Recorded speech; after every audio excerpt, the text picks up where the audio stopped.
Yeah. Good evening. My name is Dale Corbett. I've had the honor of being your sheriff since 2017. I've served in Zandt County for approximately 35 years.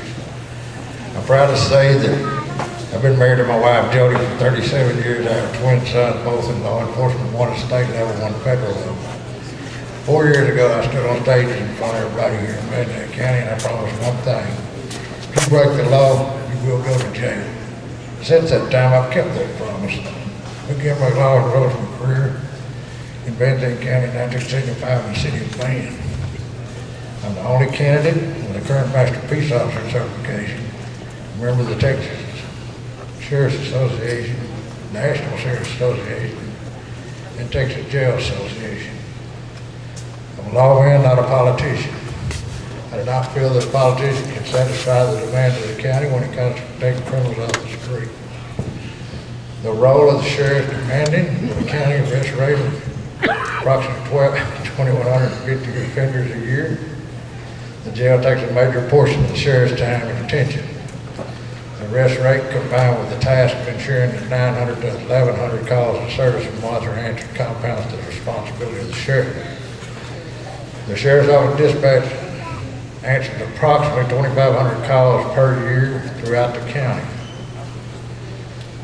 The different incidents and calls that come into the sheriff's office are most times complex, and to handle them takes an individual with experience, knowledge, and obtained over a long and continuous law enforcement career.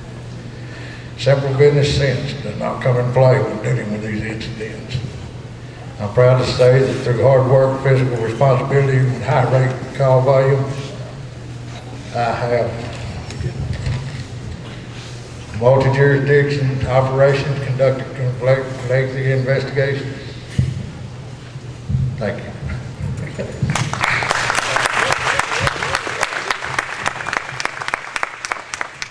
Katsoulas, 2 minutes. My name is Anthony Katsoulas. I'm known as Big Tony. The last election I promised that if I ran again I'd be at least 200 pounds lighter. I'm 214 pounds lighter than what I was last time. Yeah, give me a clap, I deserve it. Now, I grew up in a blessed environment with my family. I started at a young age. Within 15 years I had numerous businesses resulting in employing several hundred people. I joined the New South Wales Police in 1979, the second largest police department in the world with 20,000 members. In 1986, there was an attempted murder in my life where I was shot, being clinically dead, but brought back to life by the grace of God. And since that time, I've donated my entire salary and subsequent 100% pension to charity, including working here for the last 10 years or so for free.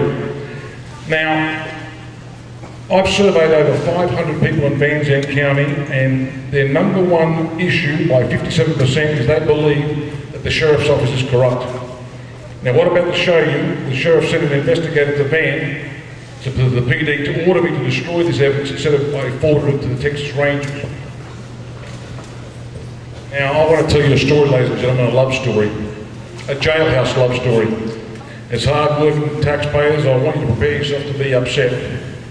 The sheriff's chief of the jail signed out a felon numerous times, this gentleman here, for the purpose of having sex. And we had surveillance pictures of them having a lover's tiff right outside the Zandt County Jail in the parking lot.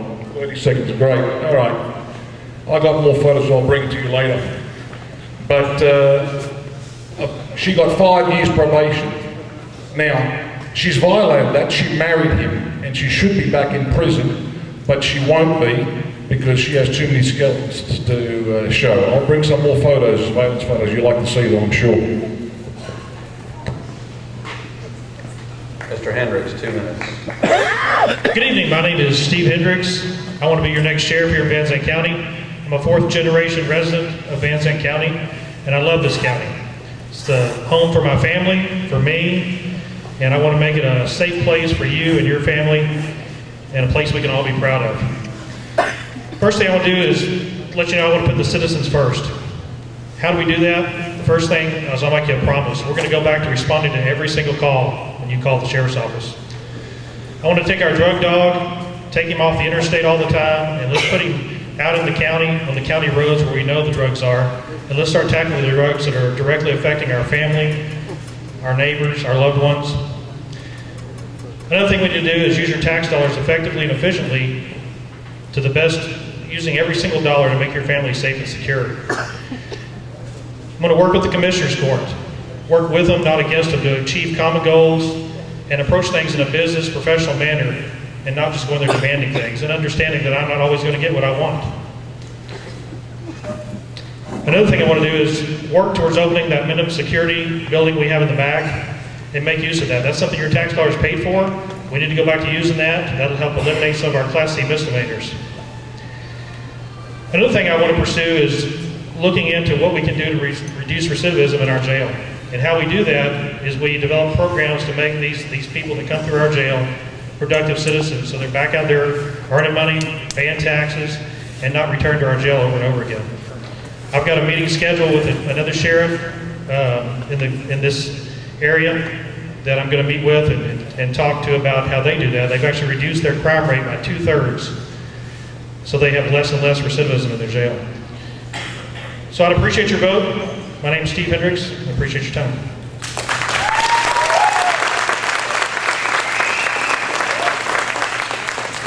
Mr. Long, 2 minutes. My name's Tommy Monk. I'm from Grand Saline. Been there 51 years living in Grand Saline. In 1990, I graduated in 1987. 1990, I started my own business, Tommy Monk Construction, and I've done work all over the county for some of y'all, surrounding counties also. My heart's in this county, it always has been. In 2014, I went to the current sheriff then, and I said, I want to do something to help. I'm seeing all this stuff going on, and I can't do anything about it. I'm out here in the community all the time, and I call somebody, and it takes a while. Y'all are busy. I want to be able to do something that's going to help. So he said, well, it ain't going to pay nothing if you go to the police academy and you go to work. I said, I ain't going to do it for the money because I care. I want it. I'm tired of watching all this. I had little kids in. They're all grown now. So I went to the police academy. He sponsored me. I got out. Constable Henson wanted me with him in Precinct 1. I've been Chief Deputy Constable over there for over 5 years. And my heart is in this. I'm an unpaid reserve deputy, never got paid. But my heart is in this. And like I said, I've done business all over this county. I know a lot of these roads. I know Precinct 1 good, Precinct 4, 2 and 3, I'm gonna have to learn a little bit. But I appreciate y'all coming out. This is a big building, a lot of people in here. But I'm gonna do my best to get out. It's all about making the criminals miserable because I've done it for 5 years. I've had over 100 arrests in 5 years for not getting paid, and 2,300 hours out of my patrol myself, and over 22,000 miles on my own patrol vehicles because I care. I get out there, I've worked all hours of the day, all hours of the night. You gotta make them miserable, and you gotta make them not wanna be here, or you gotta put them in jail. Thank y'all.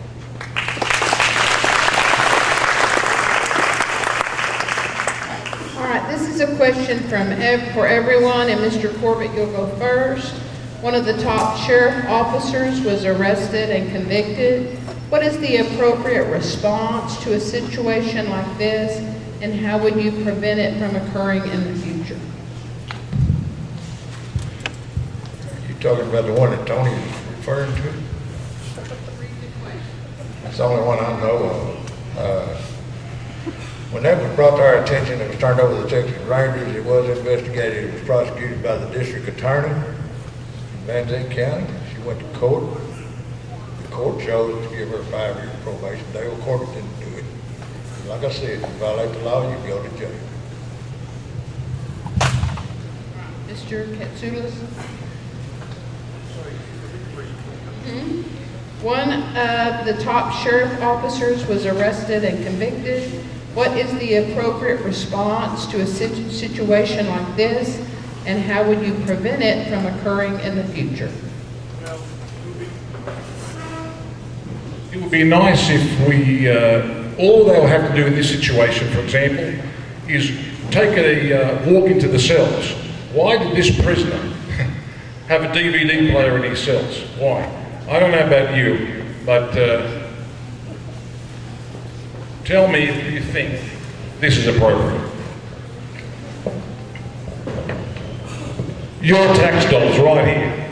How many of you have recliners? This is a felon. Tell me.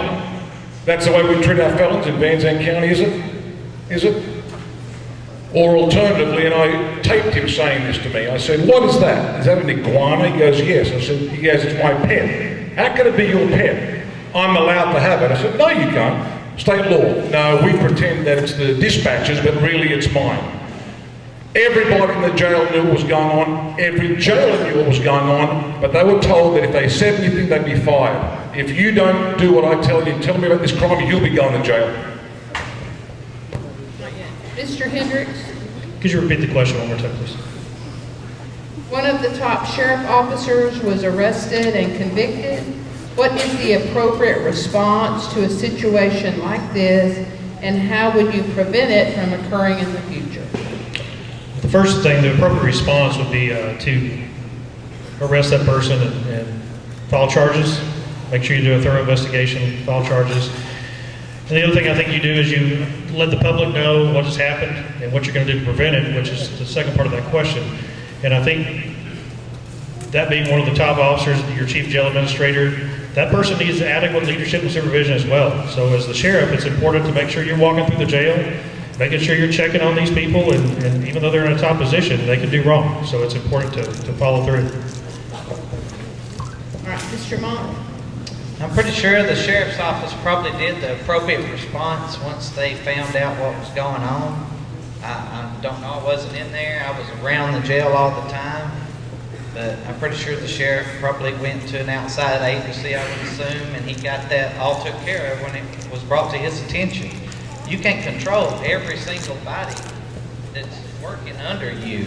You can keep tabs on everybody as you're supposed to, but you're gonna have to, there's some, you can't watch everybody all the time. But there can be some more communication. There can be, better going in and out, and the sheriff getting involved in the other offices and the other places in the jail and stuff like that. I don't know if it's taking place now. I'm not bashing the sheriff at all. I'm just saying you got to be involved in those other areas, and you got to have communication with those people that's working in those other areas. But as far as what was done, I'm pretty sure that the current sheriff probably did what was appropriate. And Mr. Corbett, you wanted to respond? Yes. Since the last meeting that we had down at Van, the last forum, Mr. Katsoulas texted me and wanted to know if I'd love to carry his commission. Well, folks, it ain't gonna happen. Number one is, he said I was corrupt. He said my employees was corrupt, and I replied to him, and I'd read it to everybody if they would love to see it. Thank you. Yeah, I'd gladly let everybody read it. It's called sarcasm. And the fact is that I had a leading businessman report this to the sheriff, and he said he'd investigate it, and the next day he said, no, they're not having an affair, you misunderstood. He had a death in the family, she was consoling him. Well, let me tell you something. He was signed out of that jail so many times for sex. That's called consulting, that's a new word to me. But everybody knows what's going on, and nothing's happening. And I'll gladly read you the text. It's called sarcasm. I wouldn't work for this sheriff's department, let me tell you. Okay, we're going to move on to the next question. This one is also for all of you, with Mr. Katsoulas starting off. What qualifications and plans do you have to manage operating costs, limit outsourcing of inmates, and reduce recidivism in the county? Well, if you talk about people continually committing crimes, we don't have any programs to train them to not commit crimes. But as far as outsourcing, and I say this again as a jailer, you are not entitled to a room in the jail. You're entitled to have a bed to sleep on for 8 hours a day. And I'm so sick and tired of mollycoddling these prisoners like they're made of crystal or something. Why can't they shifts A and B? You get 8 hours to sleep in that bed, and he gets 8 hours. So it's 140 beds, let them put 250 people in there. Why are we outsourcing? Or what, we're going to hurt their feelings so they don't have their teddy bear with them? It's absurd, they're criminals, for God's sake.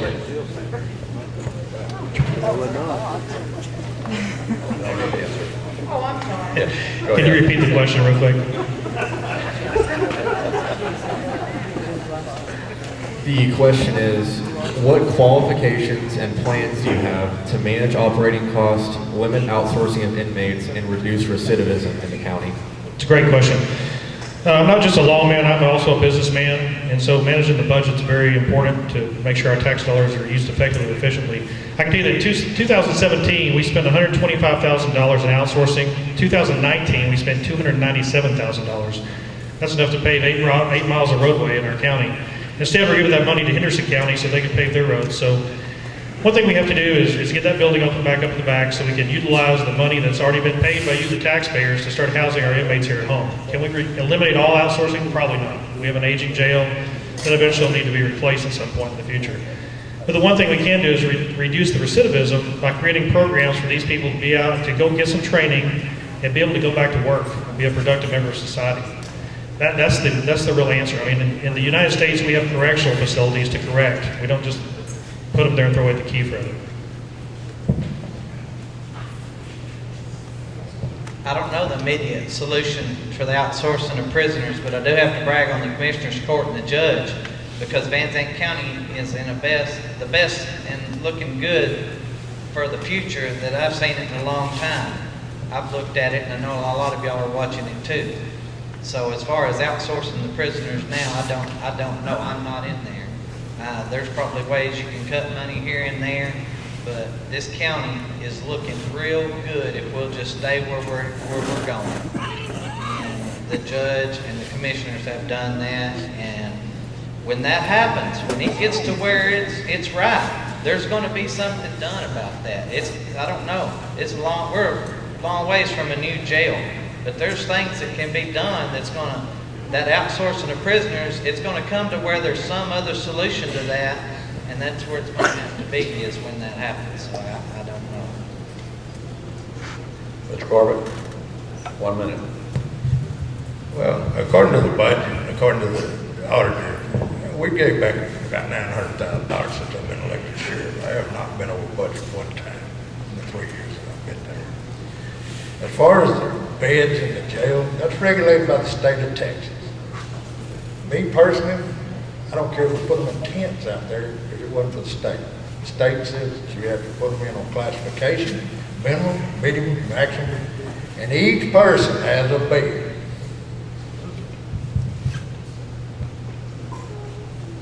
Okay, anyway, yes, Mr. Hendrix.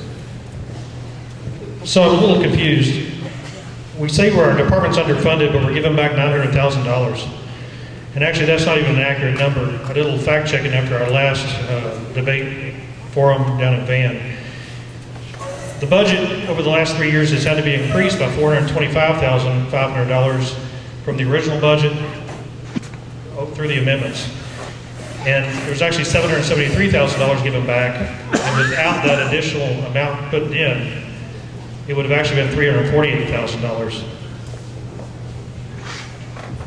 Any other responses? Nick? Okay, Mr. Katsoulas? We're down about 10 to 12 deputies now. Now, if you're given a budget in any business and you give money back, the next year you're going to get that exact budget with what you've given back less. In what business do you give money back? If I had $900,000, me and Steve have discussed this, why wouldn't I hire 8 more new deputies? Why am I giving money back? How am I protecting the citizens by having no deputies? That makes no sense at all. Why give the money back? Use it to protect the citizens of the county. Okay, next question. This will go to Mr. Hendrix first. It is for all of you to answer. The past 3 years, the turnover within the Sheriff's Department appears to exceed 40% annually.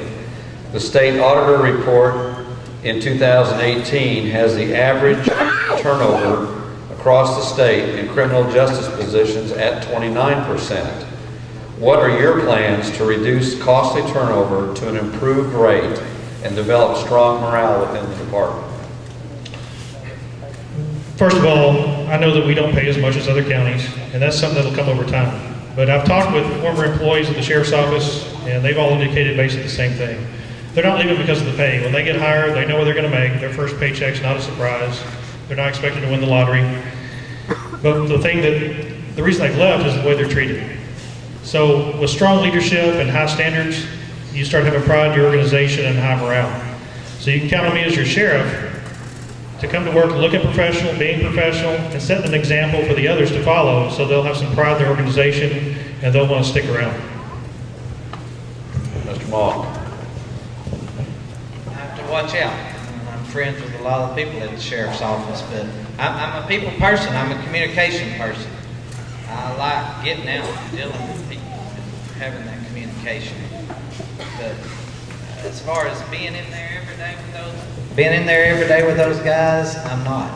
So as far as upping the morale and this and that, I just know I'm a get out there and let's get it done type person. I'm not one to sit around. I don't like to sit around and eat with everybody all the time. I'm not bashing anybody for doing that. I'm just saying I'm a get out there, let's go get it done type of person.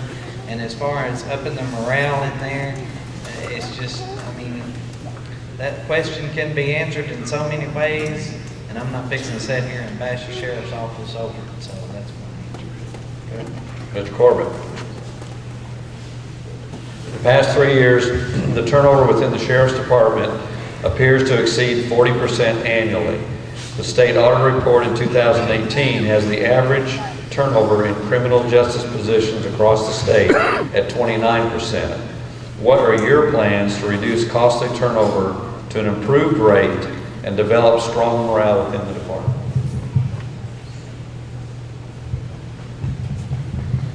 The turnover rate is high right now. Number one, and I've talked to the judge. He's sitting back there and the commissioners are here. I've talked to everyone. They realize that they're underfunded. We're underpaid. You have to raise the taxes. People don't want more taxes. I don't want more taxes. We have to raise taxes to get the salaries up, to be competitive. The morale comes with that. If you go back and check, Van Zandt County Sheriff's Office, some of the deputies that's still there has been there when Lindsay Ray came to work. The overall United States is down 63%. People don't want that job anymore.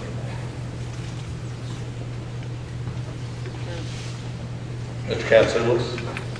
Yeah, again, like Steve said, you know how much you're going to pay when you come to work for me or in any business. You know the exact amount you're going to get. So if you're accepting that money, you want to work there. So what makes you leave? Well, I can tell you, besides one person who went and got better pay, 8 people have told me they were treated, well, I won't say the word, but they were treated like garbage. I'll use that word. Now, you have to nurture each individual person. Not every policeman's the same. You know, go to their strengths, help them, encourage them, make them want to wake up in the morning and come to work. Make them want to come and serve you instead of dreading and calling in sick because I've got a cold or a stomachache, which is not really the case. They just don't want to come to work. And there's only so many times you can treat a man or a woman with disrespect or demean them and expect them to stay. Respect's the most important thing, and we're lacking that today. Did you want to respond? Responses? Okay, next question.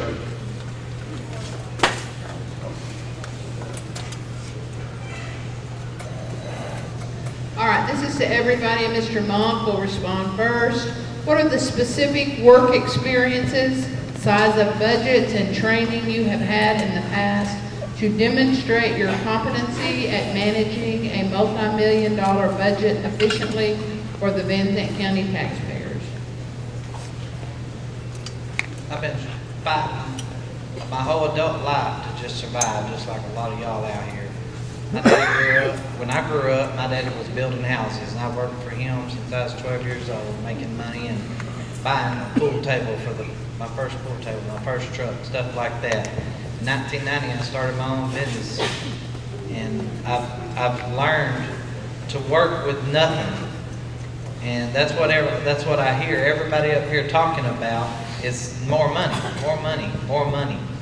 Well, one of the last current sheriffs come from a place, an agency where he had all kinds of money, and he said that's what that messed him up, is he come in here thinking he had all this to work with and he didn't. Well, I don't need a lot of money to make things work. I can work with what's here. And I know how to make things work because, like I said, I'm a go out there and get it done type of person. I'm not going to lay around and wait on everybody to do it for me. I'm going to figure it out, and I'm going to have a team of people that's going to help me figure it out. All right, Mr. Corbett, you're next.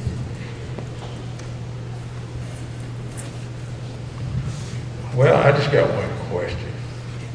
It's to my opponent here. Were your commission carried today?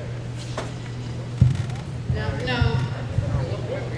No, there's no time for that. Go ahead and answer Go the ahead, first question. Mr. Corbett. You'll answer the question. I wonder where his commission's carried today because he's wearing a badge and a gun. You know, and he told me that he didn't have a commission, that he turned it in to Van after the last debate. And I'm, That's not the question right now. Answer the question that was asked, please. okay. What are the specific work experiences, size of budgets, and training you have had in the past to demonstrate your competency at managing a multi-million-dollar budget efficiently for the Van Zandt County taxpayers? It's obvious that I can do it efficiently over the 3-year period. My training, I've got a master peace officer license. That's the highest you can get in the state of Texas. And I don't think anybody else up here has one. I've had several years of training. I've been in service here for 35 years in the county. It's verifiable anywhere in the Van Zandt County. You don't have to go to, you don't have to go out of state to figure that out. Thank you. Mr. Katsoulas? Yeah, just in 2000, the Olympic Games in Australia, just my construction company alone had a contract for $40 million, and that wasn't a big contract compared to other people. But I've got several business excavation, construction, limousine businesses, restaurants. I grew up in that environment. My family and my uncle is one of the biggest hotel owners in Australia, so that's not a big deal. Now, as far as talking about being a master peace officer, I've said this before, if the commissioner of the NYPD with 40,000 members and a budget in excess of $6 billion came to Texas, he'd be a basic peace officer. Okay, so that doesn't mean anything. Mr. Hendrix? Okay, so the experience I have is I've actually built and own a multi-million-dollar business that's roofing and construction. Rest assured, when I'm your sheriff, I'll be a full-time peace officer because I've also built a team of people that actually run that business for me. They've ran it since last April while I've been out meeting people across this county. Another thing I consider to be a very valuable part of my experience is I'm a big Dave Ramsey fan, which means I'm going to manage each and every one of your tax dollars effectively and efficiently to make sure you get the best bang for your buck. It's important that that's your money that you're paying in, and we have to keep in mind that the sheriff's office works for the people. It's not the sheriff's office versus the people. We work for you guys, and we need to make sure we're managing every single dollar of your money wisely and the best way possible to protect you and keep you safe. Mr. Monk? I started. Is there anybody that wants to respond to something somebody else said? Okay, our next question goes to all the candidates. We'll start with Mr. Corbett first. Are any of you currently under investigation by any state regulatory or law enforcement agency for any procedural, civil, or criminal activity? If so, please explain what, why, and your position on this matter. Mr. Corbett, you start. In October, I got a call from TICO, or I didn't get a call from TICO, I got a call that they were investigating me on an allegation that was made by one of my opponents. I told him, come on down, do your investigation. I opened arms, welcome y'all, because it was all fictitious, it was a lie. That was in October. I haven't heard anything else out of it. I heard rumbling from that particular party. So I think we'd have to go to the Nancy Pelosi camp and ask my competitor down here, number 3, what the question, or answer that question. Mr. Katsoulas? No. Mr. Hendrix? No, but to answer his question, I am not the one that called Tico and turned him in.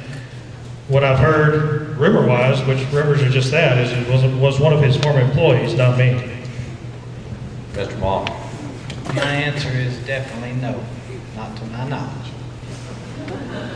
Mr. Corbett?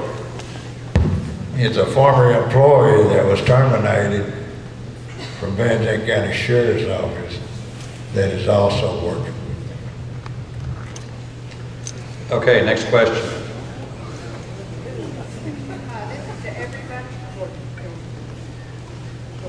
That doesn't make any sense. If you know it's a former employee, then why did you blame Mr. Hendrix for doing that to you? It makes no sense to me.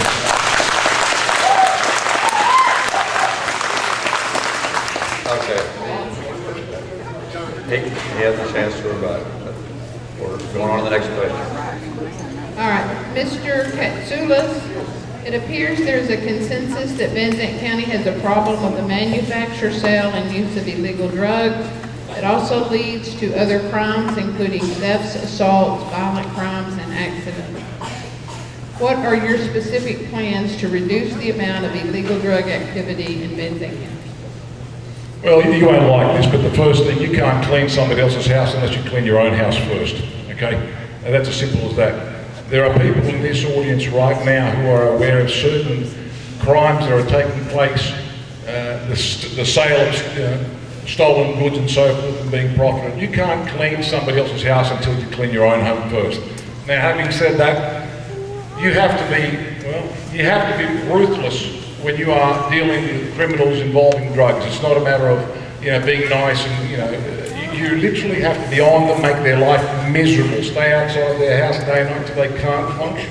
And that's the only way to get rid of them. You can't solve that crime, but you can make them move to another county. Mr. Hendricks? Well, the first thing we have to do is when a citizen reports a tip, we've got to take it serious, actively investigate it, and see what's going on. And if it warrants a response, that's what we do. But you've got to build your probable cause in order to do that. The other big thing I think we can do is, like I stated earlier, is the drugs coming down the interstate. There's a percentage that are coming to Van Zandt County, and I think there's a greater percentage they're heading them down through the interstate. They may be stopped by the Dairy Palace to get a shake, but that may be about it.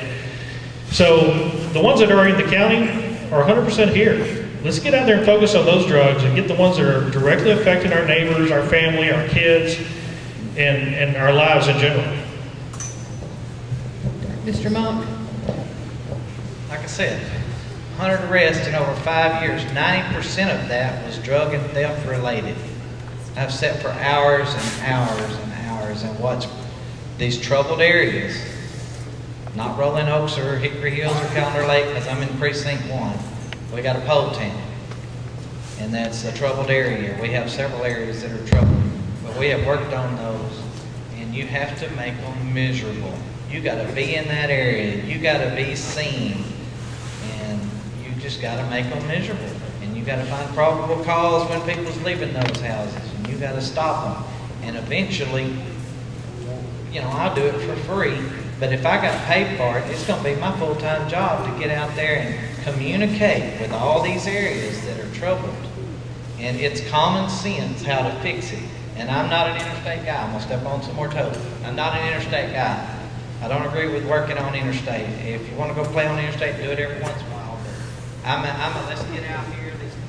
These citizens that are having trouble in the south and the north end of the county, that's the ones we need to be focusing on. The stuff we can get out of those areas is probably not as big as what you're going to get off interstate. It's not going to be, and the sheriff's office has done an excellent job with the K-9 and everything else that they've done. I'm proud of them. Everybody's proud of them. But we got to get out here in the county a little bit, and we got to get away from interstate, and we got to get these drugs that's in these troubled areas out of the way, and then we can focus on fixing some other things. All right, Mr. Corbett? Okay, I implemented the K-9 program to help combat the narcotics trafficking in Van Zandt County, resulting in seizure a large quantity of narcotics and firearms. It facilitated the largest narcotic investigation in Van Zandt County history with 32 pounds of white heroin with an estimated street value of $6 billion. The initial traffic stop was made on Interstate 20 around the Turner Hayden Road. There was a kilo of heroin came out of the initial traffic stop. The other 15 kilos came out of Turner Hayden Edition, which is precinct 2, Van Zandt County. Since then, we've done another one on, well, we're always getting 1 to 2 pounds of meth that's coming to Canton, Texas. This month, we've got 2.5 pounds, one time, and a pound the next time, coming to Canton, Texas off the interstate. We got one guy that works at Dog. He does work the interstate occasionally, but he also works up around Rolling Oaks. He works all over the county. All right, is there any rebuttal? Mr. Monk? I want to know all that stuff that has been coming off interstate and all that's been noticed that it's been took off of interstate. But what has been took out of Rolling Oaks or Calendar Lake or Hickory Hills? I mean, I'm just curious. I want to know what drugs have been took off out of those areas. That's what I want to know, because I haven't heard those stories. That's just. You want to respond? Yes, there've been meth, there've been pills. You know, Will's Point, we got $500,000 worth of pills on the 10th of January. But also out Rolling Oaks, we've got methamphetamine, we've got it. The canine officer's here, he was sitting down demonstrating a dog down the Calendar Lake. When he goes to leave, the guy runs in front of him, methamphetamine. It's all over the county. Okay, our next set of questions. This one starts with Mr. Hendrix. What are your long-range plans and goals for making Van Zandt County one of the safest counties in Texas to live, work, and raise a family? It's a very good question, because that's the main goal, is to make this a safe place for everybody. We've got to hire people, we've got to keep people. You can't be out patrolling the streets with 2 deputies, a north and south deputy any longer. You've got to have at least 4 deputies out there, I would say, minimum, to cover this large county. It's important those deputies get involved and become active members of the community so they can actively engage you, talk to you, and you're comfortable coming to them and tell them what the problems are.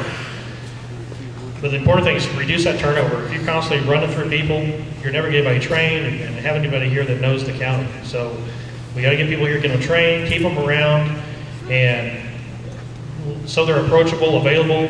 Just like me, when I'm your sheriff, I'll be approachable, available all 4 years of my term. You'll be able to come to me and talk to me, and I will respond to your needs, because you, the citizens, will come first. Mr. Monk? Our main concern in Precinct 1, and it goes back to the Class C building that was built in 2004 for $630,000. That certificate on that building was just paid off last month, $668,000 something dollars. Van, Texas alone has $479,000 owed on unpaid Class C warrants. My JP's office in JP1 is $472,000 that has not been paid on the warrants. We quit accepting Class Cs approximately 3 years ago. The Class C people that are running around out here that have the warrants, they're the ones riding around your neighborhood that's riding the bicycles, and they're stealing the stuff, and they're breaking in your houses when you're gone. That building needs to be fixed so we can get those people off the road, because they're causing probably, if not, nearly half of the calls that are coming in because they're involved in the drugs and the theft. We got to get that building opened and fixed, no matter what it's going to take, so we can start getting those people off the road. Mr. Corbett? There again, we gotta have money to fix it. We just put a $500,000 roof on the jail that we've got. Myself, the judge, and the jail administrator, been to Austin. The state stepped up and said, y'all are gonna do it. We've done it. It passed inspection. The jail out back will not pass inspection. There again, do you hold Class C, or do you hold the child molesters, the murderers, the thieves, the drug dealers? Mr. Katsoulas? What are your specific long-range plans and goals for the Sheriff Department in making Van Zandt County one of the safest counties in Texas to live, work, and raise a family? Okay, well, first of all, you need training. Nobody addresses the fact that we've got so many schools in our county, but we don't have a response team that knows. If I said suddenly, for example, there's a terrorist in the science block of Van High School, would any of these deputies know where to go? Right? They wouldn't. And they don't have the training. We have a response team. They call it a SWAT team. It's not a SWAT team. It's a response team. I've offered, even the last administration, to have LAPD SWAT come and train our deputies for free. But no, they didn't want that. I'm a grandmaster in karate and Japanese jiu-jitsu. I've asked that I would train deputies to teach them how to defend themselves. No, they don't want that. Look, no training, you have nothing. Simple as that. You want to bring people in, save some money, use reserves. Get 20, 30 reserves from the police academy and get free labor. Any responses? Closing statements, we'll start with Mr. Mock, 1 minute each. I very much want to be a part of the continued future that is looking very awesome for this county. I want to be involved in what's coming. I'm going to be involved whether it's over here as the sheriff of this county, or I'm over there in precinct 1 in the constable's office. If something happens to the constable that's there now, I don't know what I'm going to do. I'll figure it out. God's in control. He always is. He's the reason I'm still here. He's the reason we're all still here. I'm going to follow through with what he has led me to do, and that's standing up here. My life was simple till I did this. I had it made, but I chose to do this because this is what I want to do. This is where my heart's at. I want to get out here, and I want to work these areas, and I want to be out there with them, and I want to make this a better place, and I want to continue to get along with everybody and make it work. Thank y'all for being here. I'm just asking y'all decide you want to vote for me on March the 3rd. I'm not ever going to tell nobody that we're out to vote, but if you want to, vote for me.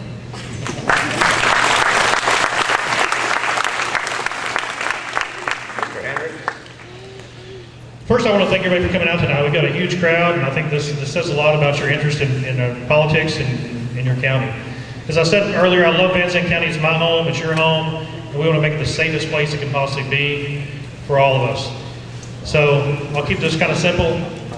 I'm a lawman, I'm a businessman, and I'm also an administrator. And I think you need all three to have a successful sheriff's office. The days of the sheriff out on his horse with the lasso catching the bad guys are over. You've got to have a guy in there that knows how to manage the entire department to make sure we have plenty of people, good people, out there catching the bad guys and putting them in jail and getting them off the streets. So, Hendrix for sheriff, March the 3rd. Please vote for me.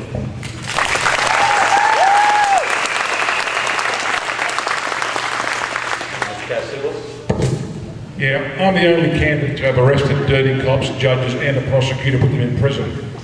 And if you vote for me, I'll drain the swamp of corruption in Van Zandt County. I can tell you that now. I'm not a politician, I'm a lawman. I can't be bought or threatened. I've survived 2 murder attempts because of investigating police corruption, and by the grace of God, I'm still here, and I can't say the same to those who try to kill me. Ladies and gentlemen, if you keep on doing the same thing over and over again, as Einstein said, it's the definition of insanity, okay? Do the same thing, bring the same people all over and over and over again, and you wonder why nothing changes.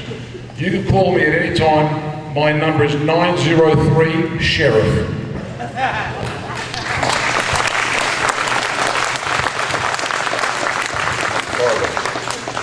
I'd like to thank all y'all for letting me come out here tonight to speak to you. I will again say it's been my honor to serve as your sheriff. In the upcoming weeks, I'd like to ask that you research each one of these candidates and make an informed decision when casting your vote. When casting your vote, if you want to continue with a success and experienced leader, sheriff's office, vote Dale Corbett for sheriff. I'm number 3 on the ballot, 3rd day of the 3rd month. Thank you.